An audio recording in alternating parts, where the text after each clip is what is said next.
In this video, I want to explore the fractal nature of code coupling by looking at the MicrosoftPowerToys repo with the NDepend DependencyGraph tool.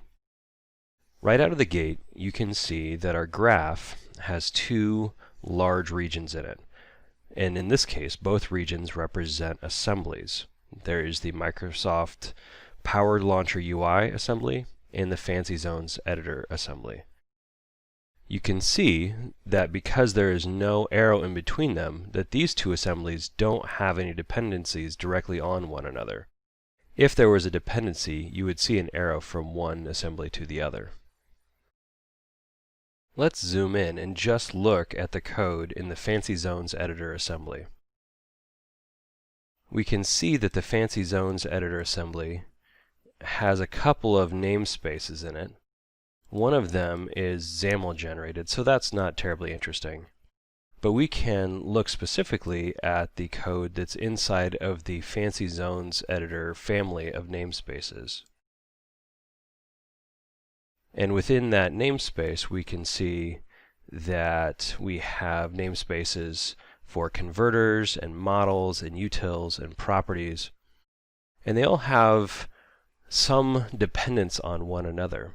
We can actually hover over this dependency here, and for converters, we can see that one member of the namespace is used by one method in the other namespace. So in this case, one member of Fancy Zones Editor is used by one method in Fancy Zones Editors.converters.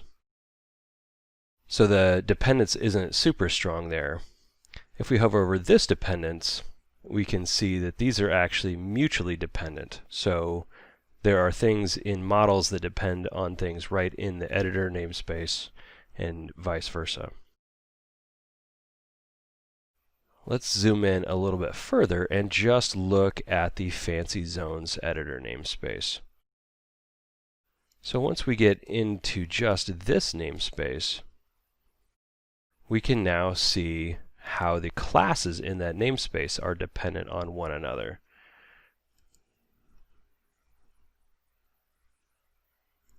Just looking at the classes defined inside of the Fancy Zones Editor namespace, we can see that NDepend has grouped them into three separate clusters. This kind of indicates how the different classes are coupled together and how strong that coupling is.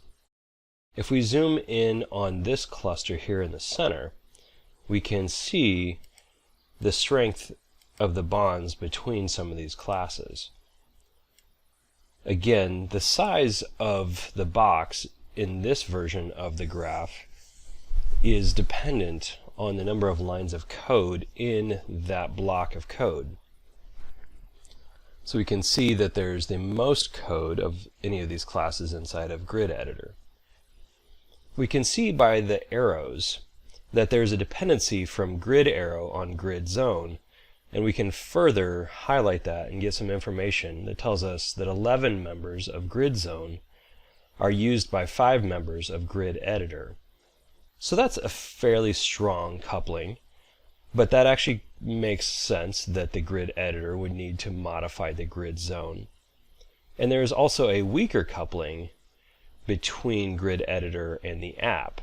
We can see that one member in app is used by 2 methods in Grid Editor. So Grid Editor only is coupled to Grid Zone and app.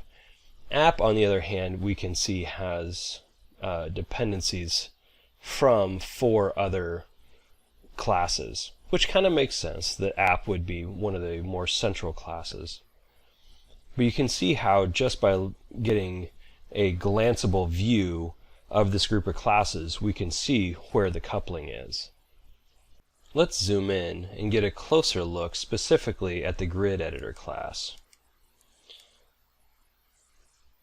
If we look at the Grid Editor class, we can see that there are a bunch of methods in it. The biggest one is onSplit. And what we can do is actually look at the dependence that onSplit has on the other methods in this class. So here's the onSplit method, and just by looking at the coloring, we can see which things it is directly dependent on and which things it is indirectly dependent on. So on split is dependent on add zone and on grid dimensions changed, and then some additional classes where it has indirect dependence. We can look at these dependency arrows and see more information about these dependencies. So we can hover over this and see that on grid dimension changed is used by on split. We can look at the other dependencies. We can see that on split has a dependency on add zone, which is actually a mutual dependency. And add zone has a dependency on the on merge drag method. And depending on what I have selected, we get some visual coloring that tells us where the dependencies, both direct and indirect, are. So what we want to be able to do here when we analyze our code is we want to ensure that our code is going to be reliable, testable, and maintainable. And one of the ways we do that is we make sure that the coupling is loose between the different code units. So we can look at it here at the method level and make sure that those things are loosely coupled. We can zoom out to the class level, make sure that our classes are loosely coupled. We can even zoom all the way out and look at the assembly level and make sure that our assemblies are loosely coupled.